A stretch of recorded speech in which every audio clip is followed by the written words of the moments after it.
नमस्ते दोस्तों, आज हम फिर आपके सामने हाजिर हैं एक नई कहानी के साथ। तो आज हम आपको जापान के उस शहर की कहानी सुनाने जा रहे हैं जहाँ पे एक बहुत बड़ी ट्रेजेडी के बाद ऐसी कहानियों ने जन्म लिया जिनके बारे में इंसान सोचने पे मजबूर हो जाए। अब मैं हमेशा बोलती हूँ कि ज़रूरी नहीं है कि हर सवाल का जवाब मिले। कुछ कहानियाँ सिर्फ और सिर्फ इतिहास में समय के साथ खो जाती हैं। तो आज की कहानी है इशिनोमाकी शहर की, जहाँ की टैक्सियों में कुछ ऐसे मुसाफिर, ऐसे पैसेंजर्स बैठते थे जो अपनी मंजिल पर पहुंचने से पहले ही हवा में गायब हो जाते थे। अब कहानी की शुरुआत होती है 11 मार्च 2011 से। उस दिन जापान के इतिहास में और शायद दुनिया के इतिहास में सबसे भयानक भूकंप आया और उस सुनामी ने उत्तर पूर्वी जापान में बर्बादी फैला दी।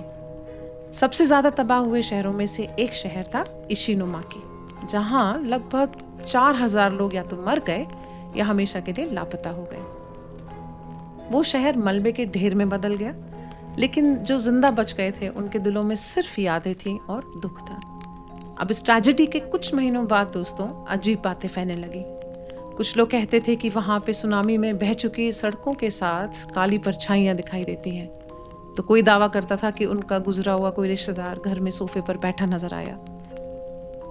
ये कहानियां उस दुख में डूबे हुए समाज की, उस शहर की छोटी छोटी कहानियां थी। अगस्त 2013 तक ये बातें इतनी पॉपुलर हो गई कि जापान के सरकारी चैनल NHK ने meeting again with the deceased, यानी मरे हुए लोगों से एक और मुलाकात नाम का एक स्पेशल प्रोग्राम दिखाया। इसमें बताया गया कैसे सुनामी प्रभावित इलाकों में लोग अपने खोए हुए प्रियजनों को देखने के लिए, सिर्फ उनकी आवाज़ सुनने के लिए या उनको फील करने के लिए जाते थे और दावा करते थे कि उन्हें ऐसा महसूस हो रहा है। अब एक्सपर्ट्स ने, ऑफ कोर्स साइंटिस्ट, एक्सपर्ट्स, इन सब ने इसको रिजेक्ट किया, ये कह के कि ये सिर्फ एक दुखी मन का भ्रम है। लेकिन इशिनोमाकी के जो टैक्सी ड्राइवर्स के साथ हो रहा था वो इससे कहीं ज़्यादा अजीब था और बहुत हैरान करने वाला था। और इस रहस्य की तह तक जाने का फैसला किया सोशियोलॉजी की एक 22 साल की स्टूडेंट यूका कुडो ने। साल 2015 में टोहाकू गाइकुन यूनिवर्सिटी की एक छात्रा थी यूका कुडो। उसने अपनी ग्रेजुएशन थीसिस के लिए एक बहुत ही अनयूजुअल सा टॉपिक चुना, बहुत ही डिफरेंट सा टॉपिक, और वो था आपदा की आत्माएं, यानी कि डिजास्टर स्पिरिट्स। वो उन लोगों की मन की स्थिति को समझना चाहती थी जो कि ग्रे जोन में जी रहे थे, यानी कि वो दुखी लोग जो ना तो सदमे से उबर पाए थे और ना ही अपनी जिंदगी में मूव ऑन कर पाए थे, आगे नहीं बढ़ पाए थे। उनके प्रोफेसर थे कियोशी।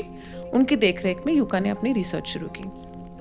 लगभग 1 साल तक वो हफ्ते में कई बार इशिनोमाकी के मेन रेलवे स्टेशन जाती थी, कहीं टैक्सियों की लंबी लाइन में खड़ी रहती थी और वहाँ हर ड्राइवर के पास जाके वो सिर्फ एक सीधा सवाल पूछती थी, क्या आपने सुनामी के बाद कुछ अजीब महसूस किया है?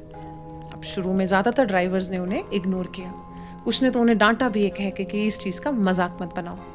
कई ड्राइवर उस दिन को याद करके रो पड़ते थे और इन सब चीज़ों से यूका के ऊपर बहुत असर पड़ा, तो इतना कि उसने 4-5 बार अपनी रिसर्च को छोड़ने का मन बनाया। लेकिन उनके प्रोफेसर ने उन्हें हर बार एनकरेज किया कि ज़रूर इस रिसर्च को ज़रूर रन करो।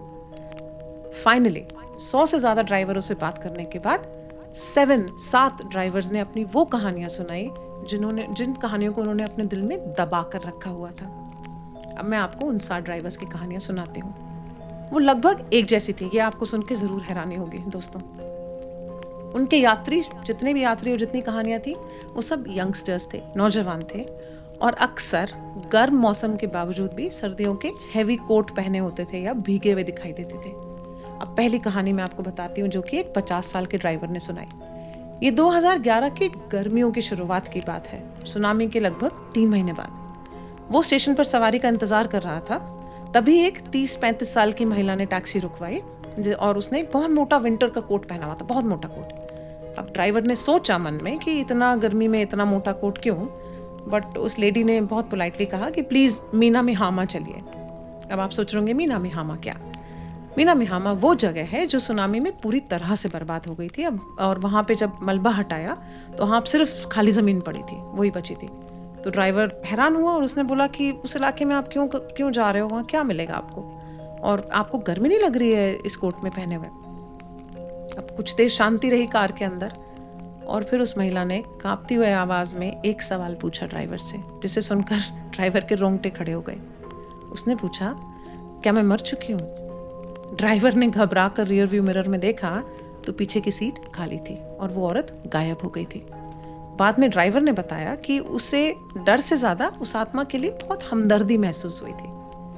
अब एक और कहानी है ऐसी ही एक छोटी बच्ची की। एक ड्राइवर ने अगस्त की गर्मी में छोटी बच्ची को सड़क के किनारे खड़े देखा, जिसने कोट और स्कार्फ पहना था। ड्राइवर को लगा कि बच्ची शायद खो गई है, इसलिए उसने उसे टैक्सी में बिठा लिया। बच्ची ने एक पता बताया। अब जब ड्राइवर ने उस पते पर उसको ले गया तो वहाँ कोई घर था ही नहीं, सिर्फ एक खाली ज़मीन थी। तो बच्ची ने टैक्सी से उतरते हुए थैंक यू मिस्टर बोला, और उसने ड्राइवर बताता है कि उतरते वक्त उस बच्ची का हाथ भी उसके हाथ से टच हुआ, तो जिससे आपको फील हो जाएगा कि इंसान है ये। लेकिन ड्राइवर ने जैसे ही नजरें घुमाई, वो बच्ची पलक झपकते ही हवा में गायब हो गई। इन सभी कहानियों में एक बात कॉमन थी। हर बार ड्राइवर ने यात्री के बैठने पर मीटर चालू किया, जो कि टैक्सी ड्राइवर्स करते हैं, और जब यात्री गायब हो जाता था तो मीटर में दर्ज किराया जो बनता था, जो मीटर में किराया बनता रहता है, वो ड्राइवरों को अपनी जेब से भरना पड़ता था। ये एक तरह का सबूत था कि टैक्सी में कोई तो बैठा था। अब जनवरी 2016 में जब यूका की थीसिस किताब के रूप में छपी तो पूरे जापान में ये खबर आग की तरह फैल गई। बहुत ही जल्दी ये कहानी इंटरनेशनल मीडिया में भी आई। 2020 में नेटफ्लिक्स की एक बहुत फेमस सीरीज थी अनसॉल्व्ड मिस्ट्रीज, उसमें भी एक एपिसोड है सुनामी स्पिरिट्स इसके नाम से। इन घटनाओं को उस एपिसोड में दिखाया गया है, जिससे ये कहानी पूरी दुनिया में फिर से पॉपुलर हो गई। यूका की रिसर्च इतनी बड़ी बन गई थी कि उनकी यूनिवर्सिटी ने 24 फरवरी 2016 को एक इमरजेंसी पब्लिक फोरम रखा, जिसको कवर करने के लिए पूरी दुनिया से 22 मीडिया ऑर्गेनाइजेशंस के रिपोर्टर्स आए थे। आज इशिनोमा के शहर की जिंदगी वापस फिर पटरी पर लौट आई है। यूका की रिसर्च ने वहाँ के प्रशासन को ये भी समझाया कि एक डिजास्टर से उबरने का मतलब सिर्फ उस सिटी को दोबारा बनाना नहीं होता है, बल्कि लोगों की मेंटल हेल्थ के बारे में भी ध्यान रखना होता है। उस रिपोर्ट के बाद वहाँ पे मेंटल हेल्थ सर्विसेज पर और भी ध्यान दिया जाने लगा। ये कहानियाँ जो मैंने आज आपको सुनाई, ये इशिनोमाकी की यादों का एक बहुत इंपॉर्टेंट हिस्सा बन के रह गई है। ये सिर्फ डर नहीं है, ये सिर्फ मिस्ट्री की कहानियाँ नहीं है, ये आत्माओं की कहानियाँ, इंटरेस्टिंग कहानियाँ नहीं है। ये उस भयानक ट्रेजेडी में खोए हुए लोगों के लिए प्यार, याद और हमदर्दी की कहानियाँ हैं। और जापान में आज भी ये कहानियाँ उतनी ही पॉपुलर हैं। तो दोस्तों, मुझे बताइएगा ये कहानी आपको सुन के कैसी लगी। I would love your feedback, और प्लीज़ लाइक, शेयर, सब्सक्राइब ज़रूर कीजिएगा, जिससे कि नेक्स्ट वीक की कहानी आपके फीड में ऑलरेडी आ जाए, यूट्यूब के फीड पर। और मुझे ये भी बताइएगा अगर आपके दिमाग में एक कोई कहानी है या कोई किस्सा है जो आप मेरी रिसर्च के थ्रू कहानी की तरह सुनना चाहते हैं, मैं उसको ज़रूर नेक्स्ट टाइम पेश करूँगी। अभी के लिए आपसे विदा लेती हूँ। Thank you, good night, bye.